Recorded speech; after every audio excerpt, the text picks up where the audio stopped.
नाजरीन, आप देख रहे हैं पीटीएन न्यूज और मैं हूं आपकी होस्ट कुरातुलैन। शामिल करते हैं आज की अहम खबर। सियालकोट तहसील डस्का के नवाही गांव ठुक्कर के में बहुत ही अफसोसनाक वाकया पेश आया, जहां पे दर्जी को कपड़े सिलाई ना करने पे अगवा कर लिया।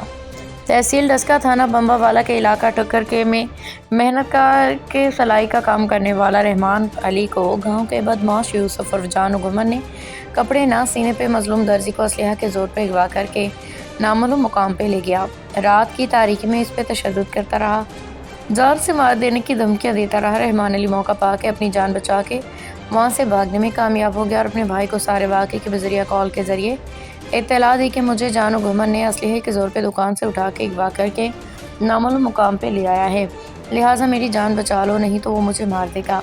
भाई ने कॉल वसूल होने के फौरी बाद 15 पे कॉल करके मुतल्लिका पुलिस थाना बम्बावाला को इत्तला दी कि मेरे भाई को जानो घुमन अगवा करके ले गया है। पुलिस ने मौका पे जाके रहमान अली को बाजियाब करवाया। मुलजिमान की तलाश के लिए मौका पे छापा भी मारा, लेकिन मुलजिमान मौका से फरार हो गए। पुलिस ने FIR दर्ज 423/25 बदून 367 पे दर्ज करके मजीद तफ्तीश शुरू कर दी। ताहाल मुलजिमान अभी तक गिरफ्तार ना हो सका। रहमान अली की वालिदा की वज़ीर आला पंजाब, IG पंजाब, DPO सियालकोट थाना बम्बावाला SHO से मुलजिमान की गिरफ्तारी के लिए मेरा नाम रहमान अली है। पिंड साडा ठक्कर के वे ते सानू थाना बम्बावाला लगदा है, तहसील साडा जिला साडा सियालकोट है। मैं अपनी दुकान ते काम करना हाँ पिया ते जानो घूमन आया है ते इन्हें आंदे सारे ना अपने नेफे चो पिस्तौल कड्ढिया ते मैनू जेह्ड़ा ना मार के ते इन्हें कार दे विच सट्टिया ते मैनू पता नहीं कित्थे लै गया है। उत्थे जा गया घर दा बूहा खड़कान लग पिया ते मेरा उत्थों जेह्ड़ा मैनू मौका मिलिया ते मैं नस आया वां।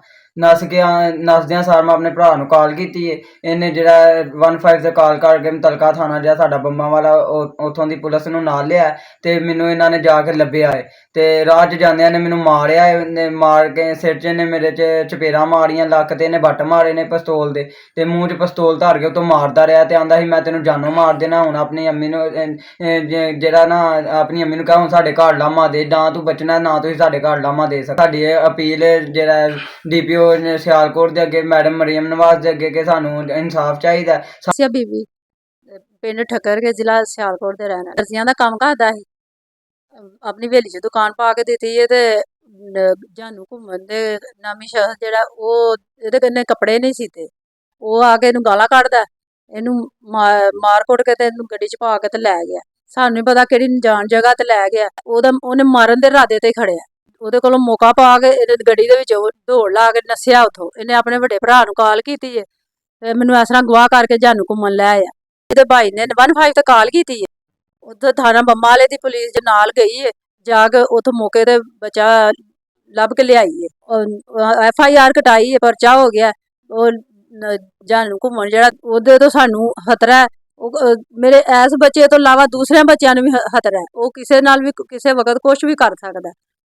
मेरी वज़ीर आला मरियम नवाज साहबा, IG पंजाब ते DPO सियालकोट अगे थाना बंबा वाले दी पुलिस अगे मेरी हथ जोड़ के रिक्वेस्ट है कि मैनू तहफ़्फ़ुज़ फराहम किया जाए। मेरा सैटअप है, इत्थे मैं बह के काम करना सा पिया ते जानू घूमन आया है।